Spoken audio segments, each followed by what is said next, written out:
ከሱ ደብተር ውስጥ አስቀምጬ ትቼ ስመጣ ሌላ ጊዜ ወንድሜ ሲያገባ ደግሞ ተጠሩና መጡ። ያው ትንሽ ሀገራችን ይራራቃል እና ሀኛ ቤት ስመጣ እኔ ለአንቺ ብዬ ነው የመጣሁት እና ለምንድን ነው እኔን ፍቅሬን የማትቀበይ ምናምን አለኝ። እኔ በሰዓቱ ላይ ግን የምወደው ሌላ ልጅ አለ። ገብቶሻል? ያን ልጅ ደግሞ እኔ ያው እሱ የከንፈር ወዳጄ ነው ያንኛው ልጅ። እኔ ደግሞ ይሄኛው ልጅ ያኔ ማፍቀርም አልፈለኩም። ወደ አረብ ሀገር ለመምጣት ደግሞ አስቤያለሁኝ። አዛ ወንድሜ ሰርግ መጥቶ እንደዛ ሲለኝ እኔ አልፈልግም አንተን፣ ስለዚህ እኔ የምፈልገው አረብ ሀገር መሄድ ነው ምናምን ብየው መጣሁኝ። እዛ ሀገር ዱባይ መጣሁኝ። እሱም ሳውዲ አረቢያ ሄደ። ግን ለእህቴ ነገርኳት፣ እንደዚህ ብሎኝ እንዲህ አይነት እንዴ እነሱ ቤተሰቦች እኮ አሪፍ ናቸው ብትጋቢ ምናምን ብላ ስትለኝ እኔ ማግባት አልፈልግም እሱን ምናምን አልኳት። እዛ ሀገር መጥቼ ያኛው ልጅ የምወደው ልጅ በጣም አወራዋለሁኝ። ለቤተሰብ ራሱ ተዋውቀው ቤተሰብ ጋራ ተዋወቁ። እነሱ ሽማግሌ የተላከና ተጫጨን። ለ3 አመት ተጫይተን ልጁ ግን ያኔ ገብቶሻል፣ እሱ ሌላ ሴት ያወራል። ምን ይላል ያኛው ልጅ እንደዚህ ለትዳር እንደማይሆነኝ አባቴ ራሱ በጣም መከረኝ። ታየህ ልጅ አይሆንሽም፣ በአረብ ሀገር ሆነሽ እንዴት ነው ትዳር የምትይዥው ምናምን ብሎ ብዙ መከረኝ። ሲመከረኝ እኔ አልፈልግም በቃ እሱ ነው የማገባው አልኳቸው። አስቸገርኩ ቤተሰብን። እሺ አሉ። 3 አመት ሙሉ በቃ ልጁ በጣም ያኔ እንትን አለኝ። አባቴ ግን ገንዘቤን በዛ ሰዓት ላይ በሱ በአባቴ አካውንት ስለሆነ የማስገባው ያን ገንዘቤ አባቴ እያጠራቀመልኝ ነው። ልጁ ደግሞ ቤት እንገዛል ምናምን ይለኛል። አይ እኔ ቤት እንገዛል ታልክሽ ቤተሰብ ይሄዱና ቤት ይውልን ምናምን ብዬ ስለው ኦኬ ልና አባቴ በጣም ይሄድና ብዙ ቤት ፈልጎ ተንከራቶ ይመለሳል። ልጁ ደግሞ አይሆንም ይሄን ነገር በቃ ይሄ ቤት አይሆንም ይላል። አባቴ ይሄ ቤት አይተናል ጥሩ ቤት ነው ምናምን ብሎ ሲል ልጁ መልሶ አይሆንም ይላል። አይሆንም ሲል ለምንድን እንደዚህ ትላለህ ምናምን ብዬ ስለው በቃ ይሄ ቤት አይሆነንም እንደዚህ አይደል ሌላ ምናምን ወንድሜ አባቴ በጣም ተንከራተቱ። በጣም አባቴ አዘነብኝ። ታሁን በላይ ይሄ ልጅ ጋራ ታልተተዋዎች ምናምን አለኝ። እኔም ልጁ ጋራ በቃ እወደዋለሁኝ የልጅነት ፍቅሬ ነው ምናምን ብዬ ስለማስብ አይሆንም ብለው ሲሉኝ ራሱ አልሰማቸውም። ገብቶሻል? ግን አባት ለልጁ ወልይ ነው የሚባል ነገር አለ። አይሆንም ብሎ ሲለኝ እኔ አልሰማውም በሰዓቱ ላይ። ከዛ ያንን ብሬን ግን አባቴ በጣም ያኔ በቡኩ ያስቀምጥልኛል እመልከውን ያንን ብር እያስቀመጠልኝ እኔ ደግሞ እየሰራሁ በአባቴ ቡክ ሳስቀምጥ በእጄም የሚይዘውን እየያዝኩኝ ልጁ ጋር እንደዛ ስንል የሆነች ልጅ ከሳዑዲ አረቢያ እሱ የሚኖረው ሳዑዲ አረቢያ ነበር እና እሱ ልጅቷ ጋራ አልጋ ላይ ሁና ምናምን ከእሱ ጋር ፎቶ አንስታ ላከችልኝ። ስትልክልኝ እንዴት እንደዚህ ይሆናል? እኔ እሱና እኔ 3 አመታችን በቃ ተጫይተን እንዴት ነው ቤተሰብ ተዋውቀናል፣ ለምንድን ነው ምናምን ብዬ ስል አይቻልም እኔ እወደዋለሁ ልጁን ምናምን አለችኝ። ተወጂዋለሽ አልኳት። አዎን አለችኝ። በቃ እኔ ተውልሻለሁ አልኳት። እኔ ተውልሻለሁ እሱ ሳውዲ አረቢያ ስላለ ይሄን ነገር ታረገው እሱ ከልቡ ፈቅዶ ከሆነ እንደዚህ የሚያደርገው ችግር የለውም እኔ ተውልሻለሁ አልኳት። ማለት አንቺ ላይ ወድሽም ስትለኝ ኦኬ እኔን ታልወደደ ችግር የለውም አልኳት። አባቴም በቃ ስነግረው እሱና እኔ አንኮሆንም ሽማግሌ በቃ እንትን ቅጠል ጥለዋልና አይሆንም እሱ ጋር አንኮሆንም ምናምን ብዬ ስለው እኔ ድሮም አይሆንም ብዬሻለሁ ብሎ አባቴ ለብቻ ቤት ገዛልኝ። እኔ ሳላውቅ ማለት ነው። ቦታ ገዛልኝና ቤት ሰራልኝ። ቤት እየሰራልኝ እዚህ እየኖርን እሱ እንደውም ልጁ በቃ እንደዛ ስንሆን ተለያየን። አገባ ወዲያውኑ ያችኑ ልጅ አገባ። ኦኬ ብዬ እየኖርን ያን አበባ የሰጠኝን ልጅ እዚህ እኔ ጋራ ኢጃዛ ቤት የምትኖር ልጅ አለች። እሷና እያወራን እያለ ልጁ እንደዚህ ነው እያልን በሰፈር ስናወራ እንደዚህ አይነት ልጅ እኮ እናንተ ሀገር የሚወደኝ ልጅ ነበረ ምናምን ብዬ ስላት እንደ ሳውዲ ነው የሚኖረው ቁጥሩን ልስጥሽ አለችኝ። እሺ ብዬ ቁጥሩን ተቀበልኩኝና አወራሁት። እኔ ነኝ ቁጥሩ የተቀበልኩት አቡ። ከዛ ሳወራው ሚስት አለህ አልኩት። አይ እኔ ሚስት አግብቼ ፈትቻለሁ አለኝ። አንቺስ አግብተሻል እንዲያገባሽ ነገሩኝ አለኝ። አልተጋባንም ግን ልጁ ጋር እንዲህ አድርጎ እንደዚህ በእንደዚህ ሁኔታ ተጣልተን ተለያይተናል አልኩት። ይሄንን ብዬ ስለው በቃ እንግዲያውስ አንቺና እኔ እንጋባ ብለው የእሱ አባትና የኔ አባት ማለት ጓደኛሞች ናቸው። በጣም ቤተሰቦች ናቸው። እዛ ቤተሰቦቹ ሲነገሩ በጣም ደስ አሏቸው። የእነሱን ቤተሰቦች የኔም ቤተሰቦች በጣም ደስታ ላይ ናቸው። ሲደሰቱ እሱና እኔ በ15 ቀን ውስጥ ተጋባን። ሀቡ በ15 ቀን ውስጥ ተጋባንና አባቴን ይካሳሰረኝ። ወንድሜ ትልቅ ወንድሜ ያለኝ በጣም የምወደው ወንድም አለኝ። እሱ መጣ በጓደኞቹ ጋር እዚህ ኩኝ እኔ እሱም ሳውዲ ሆኖ ኒካ ባረግን በ2 ወራችን እስር ቤት ገባ። እሱ ታሰረ ተያዘ ማለት ነው። ሲያዝ በቃ ምንም ማድረግ አልችልም። ትንሽ ወንድሜ ሊያገባ ዝግጅት ተደርጎ ኢትዮጵያ በቃ ኑት ወለ ተባልነ ትልቅ ወንድሜ እና እሱ ደግሞ ሙስታይል አከጅም አለኝ። ደግሞ ተጋብተን ማትሄጂም እኔ ስሄድ ከእስር ቤት ስወረድ ትሄጃለሽ ብሎ ሲለኝ እኔ ደግሞ እሄዳለሁ አልኩት። ከዛ በቃ አቸነፍኩኝ። ብቻ እኔ ልቤ ትልቅ ነው። አቸነፍኩኝ። እሄዳለሁ ወንድሜ ሊያገባ ነው እሄዳለሁ አልኩኝ። ሄድኩኝና ሀገር ወንድሜን ትንሽ ወንድሜን እየዳርኩኝ ያላህ ነገር መቼም ሱብሃንአላህ እሱ ወንድሜ ባገባ በሳምንቱ ተእስር ቤት ወረደ። ተእስር ቤት ሲወርድ በቃ በጣም ቤተሰብ ተደሰተ። ለሱና ለእኔ ደግሞ ኢትዮጵያ ድግስ ተደረገልን። ልክ በወረዴ በሳምንቱ ድግስ ተደረገልን። አገባን። የእሱ ቤተሰቦች በጣም ጥሩ ቤተሰቦች ናቸው። የኔም ቤተሰቦች አልሐምዱሊላህ ጥሩ ናቸው። ድግስ በጣም በደስታ ማለት ነው። 9 ወር ታስሮ ነው የገባው። በደስታ እንትን ብለው ድግስ ተደረገልን። አግብተን ተተጋባን በኋላ እኔ በ20 ቀኔ እንትን ቲኬት ደርሶ መልስ ነበርና የቆረብኩት። ሄድኩኝ አገር ማነው መጣ ወደ ዱባይ። ስመጣ እሱ ደግሞ ዝታ አላመጣሽኝ አለኝ። አመጣሁት። አምጥቼው እዚህ አመጣሁት። በመጣሁ በ2 ወሬ አመጣሁት። እዚህ ዱባይ እየኖረ በወንድሜ ስራ አስገባልኝ እዛ ከሱ የሚሰራበት በቃ እሱ ልክ እሱ ሲገባ ወንድሜ ደግሞ ተስራው ተከንስሎ ወጣ። ወንድሜ ተስራ ተከንስሎ ወጣ። ችግር የለውም። መንጃ ፍቃድ ለወንድሜ መንጃ ፍቃድ በራሱ አወጣ። መኪና ሚስቱ ጋር አሁን እንገዛንለት። ወንድሜ ደግሞ አልሐምዱሊላህ ያው መኪና ይዞ ሳርየም ታውቀዋለህ በነገራችን ላይ። ወንድሜም ደግሞ ስራ እየሰራ ነው አልሐምዱሊላህ። በጣም ትልቅ ወንድም ማለት በጣም ለሴት ልጅ ክብር ነው። ትልቅ ወንድም ያለው ሰው በጣም ደስ የሚል ነው። ትልቅ ወንድሜ ይመክረኛል። ኢትዮጵያ በህርኩበት የሚገርምሽ አከራይ ነኝ። ዱባይ ላይ የምኖረው አከራይ ነኝ። ኢትዮጵያ በህርኩበት ቤቴን ኩላ ጎርጉረው ምን ብለው እንዲሁም የቤቴን ልጆች ወደ 17 ልጆች የሆነች ልጅ ይዛብኝ ራሱ ወጣ። በጣም ብዙ ነገር ወንድሜ በቃ በትኙና ቤቱን ትተይውና ፉል ታይም ግቢ ምናምን አለኝ። ፓርት ታይም ነበር የምሰራው። እኔ ደግሞ አይሆንም አልኩኝ። ጠንካራ ሆንኩኝ እና ቤቴን ይዤ እየኖርኩኝ ባሌ መጣልኝ። አልሐምዱሊላህ ልጅ ወለርን። ወንድ ልጅ ወለርን። የመጀመሪያ ልጃችን ወልዴን ይኸው እየኖርን እንደገና በመሀል ላይ ያው ታውቂያለሽ ቪዛ እንደውም ባለፈው አንቺ ቤት መጥቼ ነበር እንተለን የሆነች ልጅ ጋር እንደውም ብር እንደዚህ በቪዛ ምክንያት እንትን ተባብለን ማለት ነው።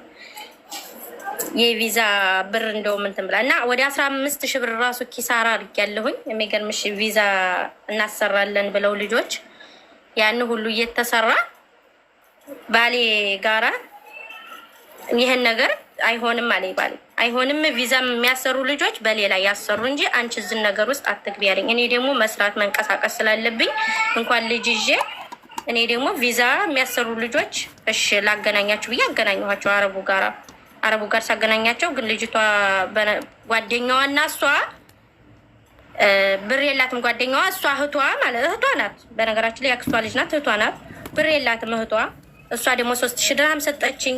የእህቴን 4,000 ድርሃም የእሷን ደግሞ የጓደኛዋን 3,000 ሞልቼ ለሰውየው 10,000 ድርሃም ሰጥቼ ቪዛ ሊጀመርላቸው ተነጋገርን። እሺ አልን።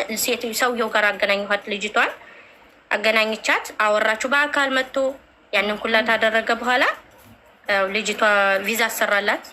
ሀውስሜድ ነው ያሰራው። የእህቴን እና የሷን የአንዲቷ ልጅ አይወጣልኝም አለ። ያንን ታሰራ በኋላ ባሌ በዛ ሰዓት ላይ በጣም ተበሳጭ። ለምንድን የሰው ነገር ላይ አትግቢ ያለ። በቃ ባሌ ለእኔ በጣም ትልቅ ክብር አለው እና የሰው ነገር አትንኪ፣ የሰው ነገር ደግሞ ማለት አትንኪ ሳይሆን የሆነ አትግቢ፣ በቃ በሰው ነገር ላይ አትግቢ ይለኛል። እኔ ደግሞ በቃ እህቴንም ስላገናኘው የእሷም ደግሞ እኔ ጋር አብራ የምትኖር ልጅ ናት እና ምን ችግር አለው ቢሰራላት አብሬ፣ የቅንነት ሀሳብ ነው እንጂ ሌላ አይደለም ብዬ ስለው እሱ ደግሞ በቃ እሺ ታልሽ፣ ግን እኔ ግን ይሄ ነገር ሌላ መጨረሻው አያምርም አለ። እሺ ብዬ እኔ ያንን ነገር በቃ ልጅቷን አገናኝቻታለሁ። ቪዛ ተሰርቶላታል፣ ሀውስ ሜድ ወጥቶላታል። የእህቴም ሀውስ ሜድ ወጥቷል። ሜዲካል አድርገዋል ሁለታቸውም። ታረጉ በኋላ ሰውየው ስልክም አያነሳም። እኔም ደግሞ ብደውል ወንድሜም ቢደውል ምንም እንትን የለውም፣ በቃ ፋይዳ የለውም።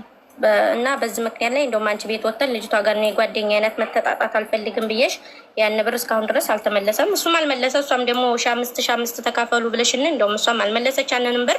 እኔም ደግሞ ዝም ብያለሁ አልሐምዱሊላህ። እና ሴት ልጅ ወለድኩ። ታስታውሽ ተሆነ ነግሬሻለሁኝ። ወለድኩ ሴት ልጅ። ያቺ ሴቷ ልጅ ደግሞ በቃ እዚህ ሀገር ላይ ማስተዳደር አልችልም፣ አቅም የለኝም አለ ባለቤቴ። እና ደሞዙ 1,000 ብር ነው። እሱ ገብተሻል። ያቺ 1,000 ብር ደግሞ የምግብ እሱ ነው፣ የምግብ ከሱ ነው። ስለዚህ እኔ ደግሞ በዛ አጋጣሚ ላይ የምግብ ከሱ ስለሆነ እኔ አልችልም ምናምን ብሎ ሲል ልጆችን ይዤ ኢትዮጵያ ገባ እና ኢትዮጵያ ገብቼ ሀቡዬ ሴቷን ልጅን ትቻ መጣ። አይዞሽ የኔ እናት። ሴቷን ልጅ ብቻ ትተሻት መጣሽ?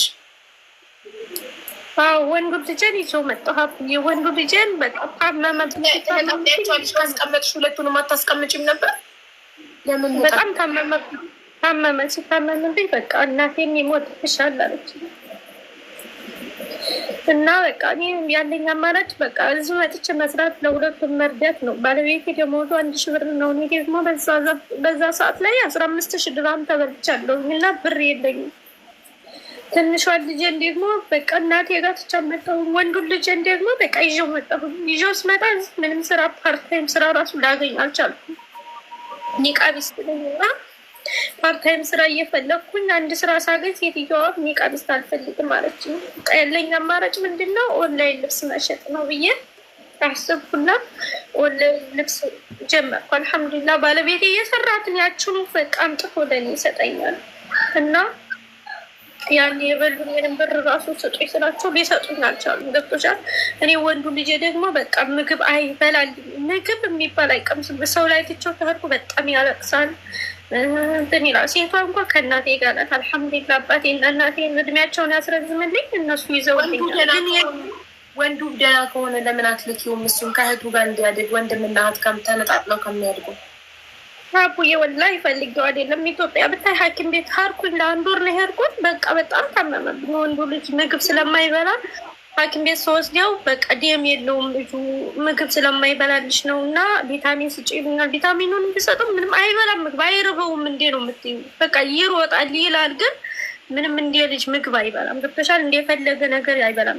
ሩዝ ብቻ ነው የሚበላው፣ ሌላ ምግብ አይበላም። ስጋ፣ ዶሮ ምናምን ስትሰጪው ትፍት ነው የሚያደርገው ነው የሚለው። እንቁላል ምናምን ስትሰጪው በቃ በጣም ይጠፋል። ምግብ የሚባል አይቀምስም እና በሰው ላይ ራሱ ፓርታይም ስራ እንደጀመርኩኝ ወላሂ በወለድኩኝ በ4 ወሩ ነው ስራ የጀመርኩት። አሽን የባለቤቴ የኔም የቤት ኪራይ ተከፍሎ አይበቃንም እና ስራ ጀምሬ በዛ ሰዓት ላይ ሰው ላይ ነው ጥየው የምሄደው። ልጆች ይዙልኛል ኢጃዛ ቤት። በሰዓቱ ላይ ቢበላም ባይበላም እናት ያልሆነ ሰው ታውቂያለሽ። እኔ ባለፈው እናት ያላደለ ሰው ነው ልጅን የሚሳደበው ብዬ ያንችን ልጅ ራሱ ሲሰርቡት በጣም ነው ያለቀስኩት። እንዴት ነው እናት መከራዋን አይታ አሳድጋ እንደዚህ እየሆነ ነው ብዬ ነው ያለቀስኩት። እና ልጁ ምግብ ስለማይበላልኝ ስራ ራሱ መስራት አልቻልኩም። ገብቶሻል? ስራ የሚባል ነገር አለ። ባለቤቴ ታዲያ በቃ በዚህ ኢጃዛ ቤት ኢቪን አሁን 1 አመት ከምናምን ሆኖኛል ስራ መስራት የታቆምኩ ለልጄ ስል ማለት ነው። በቃ እሱ ስለማይበላ ምግብ እንደፈለገ እንትን ስለማይል አሁን ውጭ ላይ ሆኖ እያለቀሰ ነው። ገብቶሻል? እኔን እንኳ ቤት ውስጥ ትቼው እንኳ ዙሁኝ ማሪ ልጅሽ ያወራል፣ እንግሊዝኛ ያወራል፣ ይሮጣል፣ ይጫወታል። በጣም ነው የሚጫወተው፣ ግን ምግብ አይበላል። ሌላ ምንም አይነት ችግር እንደሌለበት አሳይተሽዋል? ምንም ሐኪም ቤት ወሰድኩት። ምግብ አይበላም እንደዚህ ነው ብዬ ስላቸው ማንኛውም እናት የምትለው ነገር ነው። እና ልጁ በጣም ፈጣን ነው፣ አሪፍ ነው፣ ምንም ላይ ችግር ላይ የለበትም ድረስ አሉ። ምግብ የማይበላበት ምክንያቱ ምንድን ነው ብዬ ዶክተሩ ራሱ ስጠይቀው ዶክተሩ ምን አለ? ሁሉም ልጆች ናቸው እንደዚህ የሚሉት አለ። የሁሉም እናቶች ነው አለ። ለምንድን ነው? እሱ እኮ በቃ ምግብ አይበላም። በቃ በቀን በ24 ሰዓት ውስጥ አቡዬ አንዴ የተበላ ያችውም እንደው አንቺ አባብለሽ በእጅሽ ነው የምታጎርሹ። አጉርሰሽው በሌላህ ነው የሚበላው። በቃ በእጁ ራሱ አይበላም። ተነካው በእጁ ነው የሚለው። እጁን መንካት አይፈልግም። ምግብ እጁ ሊነካው አይፈልግም። ስንት አመቱ ነው? 2 አመት ከ6 ወር የሆነው ነው አቡዬ። እና ለዛ ብዬ ለልጅ ብዬ እኔ በቃ ስራዬን ትቼ ቁጭ አልኩኝ ኢጃዛ ቤት። እና ባለቤቴ ደግሞ የሚሰራትን በቃ አምጥቶ ለእኔ ይሰጠኛል። በጣም ጥሩ ነው። አባቴ በእናት አባቴ ውስጥ አልሐምዱሊላህ እነሱ ያሉኝም በመስማቴ ቤቴንም አልሐምዱሊላህ ኢትዮጵያ ሰራሁን። ባለቤቴ ጋር ሁነን የኔም ቤት የግል ያረኩኝ እና እሱ በቃ ለእኔ ጥሩ አስተሳሰብ አለው። ገብቶሻል? በጣም ያስብልኛል፣ ያዝንልኛል። እሱ ልጁ እንደዚህ ሲያደርግ ደግሞ በቃ ያን ብር የተበላሁት 15,000 ድርሃም በቃ ምንም ማድረግ አልችልም። 15,000 ድርሃም ማለት በኢማራት ታውቂያለሽ ከባድ ነው።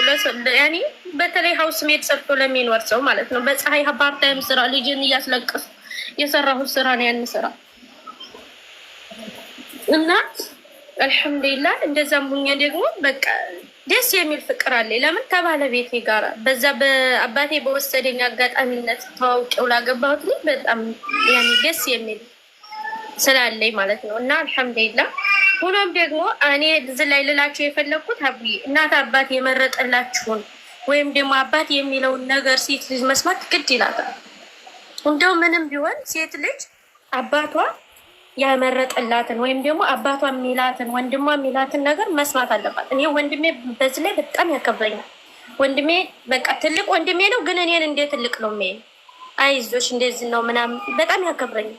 እና እንደዛ እያደረኩኝ ኦንላይን ላይ ልብስ ጀመርኩኝ። በቃ ያበረታቱኛል። አይዞሽ ምናምን ለምን ልጁ ራሱ በጣም ሰው መጥቶ በቃ አቡዬ ታውቂያለሽ፣ ሰው መጥቶ ምግብ እንደማይበላልኝ ስለሚያውቁ አሲር ምናምን ይገዙለታል። እሱ ደግሞ አይጠጣም። እንኳን አሲር አይደለም የፈለግሽው ምግብ እዚህ ብትደረድሪለት ምንም ነገር ምግብ የሚባል ስለማይቀምስ በቃ ልጁን ትተሽ አትሂጂ። በቃ ልጁን አንቺ አብረሽ ያጅላል ኦምቢላል 2 ዓመት እኔ እናት ነኝ። በጣም ስለ ልጆች እጨነቃለሁ እና አይምሮዬ ሙሉ በልጅሽ ሀሳብ ሆነና እድሜውን ስጠይሽ 2 ዓመት ከ6 ወር ስትይ እንዴት ስትዩ በ2 ዓመት ከ6 ወሩ ምን እንዲበላ ነበር የምትፈልግ? 2 ዓመት ከ6 ወሩ እኮ ገና ነው። ልትጠና ሀቡዬ ትክክል ነሽ እኮ ግን ለምሳሌ አሁን የሰው ልጅ ጠዋት ተነስቶ ወተትም ይሆን ይጠጣል። እሱ ወተት አይጠጣም። ገብቶሻል? አሲር አይጠጣም። እንደ ልጆች ማለት ነው። በቃ የሰጠሻትን ምግብ ትንሽም ትሁን ሲበላልሽ ነው። በ24 ሰዓት ውስጥ አንዴ ብቻ ነው የሚበላል። በቃ አንዴ በግድ አባብዬ በግድን ተጨንቄ የግድ ያበላውና ወይም መዝናኛ ወስደውና ተጫውቶ ምናምን ይመጣልኝና ትንሽ ቀምስልኝ ይተኛና ይነሳና በቃ ስልክ ላይ ነው መደፋት የሚፈልገው እንጂ ሙስታይል ምግብ ላይ አይቀምስልኝም። ብዙ ሰው ራሱ ሐኪም ቤት ውሰጂው፣ ሐኪም ቤት በወስደውም እንደዛው ነው። በቃ ተመሳሳይ ጥያቄ ነው ያኔ ነገር ነው የሚነግሩኝ። ለዛም እንደዛ ብዬ አልሐምዱሊላህ ብዙ እየኖርኩ ነው። እና ቢላል አይ አንድ ቦታ ሳይሆን የተለያየ ቦታ አሳዩ። በጣም ፈጣን ነው፣ ጤነኛ ነው አሉ። ፍጥነት የጤነኝነት ምልክት አይደለም። ሃይፐር አክቲቭ የሆኑ ልጆች አሉ እና አሳዩ። ማራት ጥሩ ቦታ ወስደሽ አሳዩ እና እኛ አሁን ምን እናግዝሽ? ምን እንርዳሽ? እኔ አቡዬ እዚህ ላይ እንዲታግዥኝ የፈለኩት ነገር ብቻ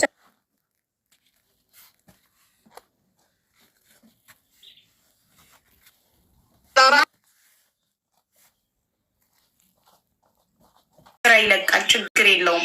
ዋናው እናንተ ከተዋደዳችሁ በጣም ደስ ይላል። አብራችሁ መሆናችሁ ችግራችሁን ሰርቶ ደሞዙን አምጥቶ ለእኔ ነው የሚሰጠኝ ስትይ በእውነት በጣም ደስ አለኝ እና እንደዚህ አይነት ባል የሚያስብልሽ ሁሌም ከጎንሽ የሚቆም ባል ስለሰጠሽ ፈጣሪሽን በደንብ አመስገኝ። ተቋርጫለሁ። ባል ማለት በክፉም በደግም ከሚስቱ ጎን የሚቆም አቡ የኔ ባለቤቴ ለእኔ በጣም ጥሩ ክብር ያለው እና በጣም ደስ የሚል ነው። ገብተሻል? ለእኔ በጣም ያስብልኛል። በቃ ልጁ እንደሚያንገላተው ምግብ እንደማይበላልኝ ስለሚያውቅ በቃ መቶ ራሱ ረፍቱ በእኔ ሰዓት ላይ በካምፓኒ ስለሚሰራ በሰዓቱ ላይ መቶ ለእኔ ነው የሚያግዘኝ። መቶ ልጁን ይይዛል። ከኔ ጋር እንኳ የሚያሳልፍበት ጊዜ ይኖር። ግን አታቢበት ልጆች ላይ ብዙ ስልክ አትስጪው ማሬ። ስልክ ራሱ ለነሱ ጥሩ አይደለም ማብዛት። ቴሌቪዥን እና የምትገኙ የት ነው እህቴ? የምገኘው እኔ ሻርጃ ውስጥ ነው፣ ዱባይ ማለት ነው። የምገኝበት ቦታ ደግሞ ጀማል አብዱልናስር ነው። በዩናይትድ አረብ ኤሚሬት ሻርጃ ነው የምትገኘው። እህታችንን አበረታቷት። የልጆች እናት ናት። ቤት ውስጥ ነው እንዴ የተለያዩ ሀቡዬ ያገኘሁትን የጠለቡኝን እየሄድኩ ነው እያመጣሁ የምሸጥላቸው። አበረታቷት፣ ፎሎ አድርጓት፣ ኦርደር አድርጓት፣ አበረታቷት። አዎ ሀቡዬ ለዛ ነው እንጂ እኔ ለሌላ አይደለም። እና እኔ ሴት ልጅ የምመካው ምንድን ነው አባቷ የመረጠላትን ወይም ደግሞ ቤተሰቦቿ የመረጡላትን በተለይ የሰፈሯ ላይ ቢሆን ገብቶሻል። እኔ ደስ የሚል ክብር የሚሰጣት አባቷና አባትዮ ተስማምተው የዳሯት ቤተሰብ በቃ የተስማሙበት ትዳር በጣም ደስ ይላል። አቡ አስገቡ ላስረዳት። የጓደኛ ልጅ እንደዛ ነው። ፎሎ አድርጊያትና ጻፊላት ማሪ። ፎሎ አድርጊያትና አሁን ቢላለን ጻፊላት። ስለ ጓደኛሽ ልጅ ወይም ጓደኛሽን አገናኛትና ለልጇ ምን አድርጋ ልጇ ምግብ እንደበላላት ትንገራት። ጓደኛሽን አገናኛቸው።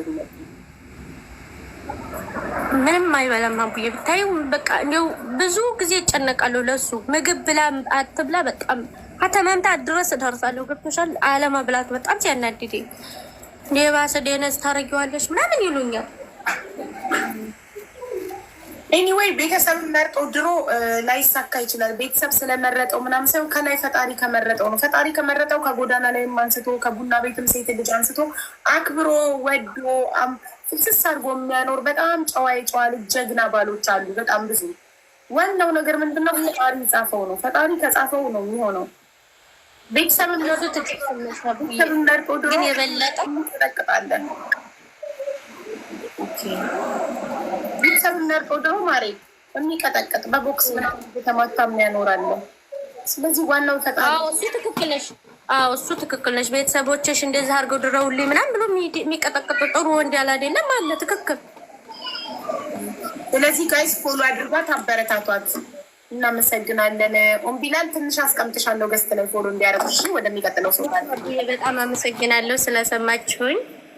እናመሰግናለን። ይሄን የመሰለ ጣፋጭ ታሪክሽን ስላካፈልሽ እናመሰግናለን። ተደስተንልሻል። በትዳርሽ ደስተኛና ሰክሰስፉል ትዳር ስላለሽ እኔ ደስ የሚል ትዳር ላይ አልሐምዱሊላህ ዱባይ ላይ ሆኜ እኔ በጣም ደስ የሚል ህይወት እያሳለፍኩ ቢኖረኝ እኔ በትዳሬ ላይ ደስተኛ በቃ ይህ ገንዘብን ቢበላ ምንም ቢል ምንም አይመስለኝም። ገብቶሻል? ለምን በባለቤቴ በጣም ደስተኛ ስለሆንኩ እሱ ለእኔ ጥሩ ክብር ስላለው በቃ ደስ የሚል ህይወት ስላለው በጣም በኢማኑ ጠንካራ ነው። ገብቶሻል? መስጂድ በቃ አይለየውም ከመስጂድ ስራ ቦታ ሆኖ መስጂድ ነው። ከስራ ሲመለስ መስጂድ ነው። ጠዋት ለሊት ተነስቶ ሱቢ ሶላት ሄዶ መስጂድ ነው የሚሰግድ። በጣም ያኔ ጎበዝ ነው። እንኳን አረገልሽ፣ እንኳን ተደሰትሽ። ወደ ማማ ማን ነው የሚለው ማማ ኑሪ